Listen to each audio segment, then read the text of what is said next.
बिस्मिल्लाहिर्रहमानिर्रहीम अस्सलाम वालेकुम।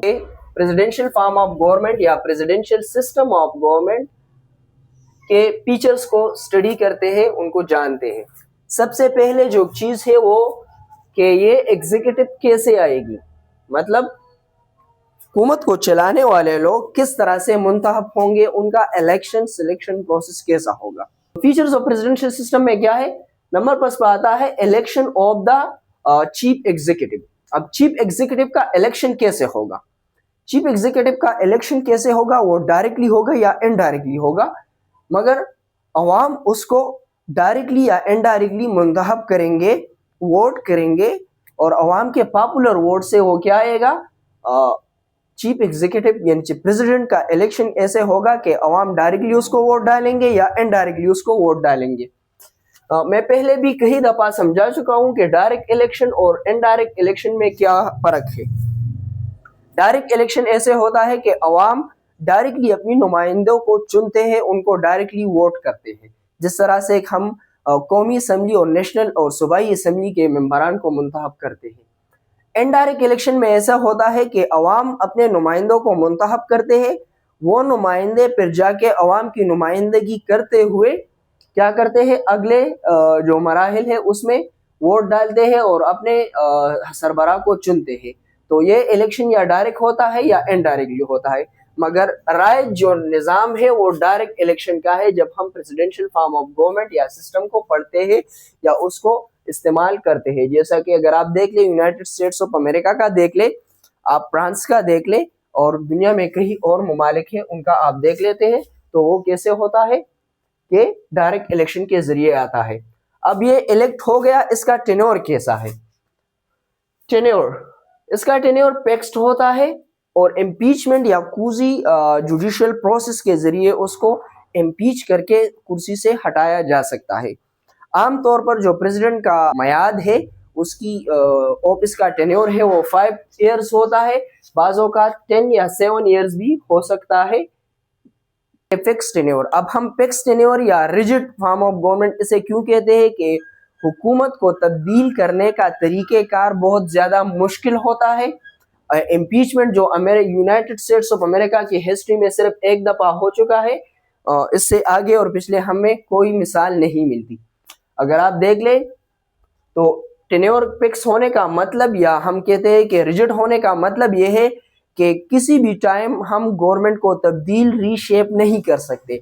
अगर हमें प्रेसिडेंट को, हेड ऑफ द स्टेट को या चीफ एग्जीक्यूटिव को अगर इम्पीच करना होगा, उसके खिलाफ वोट ऑफ नो कॉन्फिडेंस लाना होगा, तो वो एक कुर्सी जुडिशियल प्रोसेस के जरिए होगा, जिसमें के इल्ज़ाम को साबित करना होगा। अवाम की जो राय है वो ली जाती है, और अवाम की राय थ्रू रेफरेंडम भी ली जा सकती है, अवाम की राय थ्रू नेक्स्ट इलेक्शन जो आने होते हैं उसके हिसाब से भी ली जा सकती है।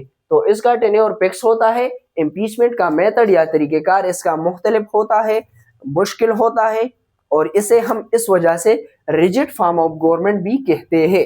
It is not flexible form of government like the parliamentary form of government. Separation of power, मैंने आपको इंट्रोडक्शन में बताया कि सेपरेशन ऑफ पावर के जो उसूल है उसके ज़रिए प्रेसिडेंशियल फॉर्म ऑफ गवर्नमेंट में क्या है कि एग्जीक्यूटिव और लेजिस्लेचर दोनों अलग अलग है। अब इसको ज़रा डिटेल में देखते हैं। मैंने एक पिछले 2-3 क्लासेस जो है separation of power and check and balance system पर ली हुई है, वो आप देख सकते हैं। यहाँ पर मैं आपको इसका बताता चलूँ कि सेपरेशन ऑफ पावर का मतलब ये है कि पावर डिस्ट्रीब्यूशन या रिस्पॉन्सिबिलिटीज है उनको डिस्ट्रीब्यूट किया गया है। कानून बनाने की रिस्पॉन्सिबिलिटी लेजिस्लेचर की है, उसको इम्प्लीमेंट करने की जिम्मेदारी किसकी है, एग्जीक्यूटिव की है। तो अब एग्जीक्यूटिव जो है अपने इख्तियारात में वो क्या है, उसका पार्लियामेंट जो है उसके इख्तियारात में इंटरवीन नहीं कर सकता, वो एग्जीक्यूटिव के फैसले खुद लेता है और एग्जीक्यूटिव के मेंबरान को खुद चुनता है। Position of the minister, American United states of America के सिस्टम में आपने न्यूज़ में, आपने वैसे जर्नल में, बुक्स में देखा होगा कि कहते हैं कि secretary of the state, secretary of home affair, secretary of war, secretary of defence, secretary of labour या सेक्रेटरी ऑफ फाइनेंस। उसमें क्या होता है कि वहाँ पर मिनिस्टर को क्या कहते हैं, सेक्रेटरी कहते हैं। हमारे यहाँ पाकिस्तान में चूंकि वेस्ट मिनिस्टोरियल सिस्टम है, पार्लियामेंट्री सिस्टम है, हम उनको मिनिस्टर कहते हैं। Like the United kingdom of great Britain, वो जैसा कि अपने मिनिस्टर को मिनिस्टर कहते हैं, हम भी मिनिस्टर ही कहते हैं। मगर यूनाइटेड स्टेट्स ऑफ अमेरिका में उनको क्या कहते हैं, सेक्रेटरीज कहते हैं, उसको मिनिस्टर भी कहा जाता है। तो प्रेसिडेंट क्या होता है, सोलेटरी एग्जीक्यूटिव होता है। प्रेसिडेंट एग्जीक्यूटिव के जितने भी इख्तियारात थे वो सारे प्रेसिडेंट के पास होते हैं, और एग्जीक्यूटिव जितने भी डिपार्टमेंट्स हैं उनके हेड का अपॉइंटमेंट करना, यानी जो ब्यूरोक्रेसी का अपॉइंटमेंट करना किसकी जिम्मेदारी होती है, प्रेसिडेंट की जिम्मेदारी होती है। और प्रेसिडेंट इस डिसीजन में क्या होता है, सोलेटरी एग्जीक्यूटिव होता है, रिस्पॉन्सिबल अवाम को प्रेसिडेंट होता है। और मिनिस्टर्स को चूज करने का इख्तियार भी किसको होता है, एग्जीक्यूटिव को होता है।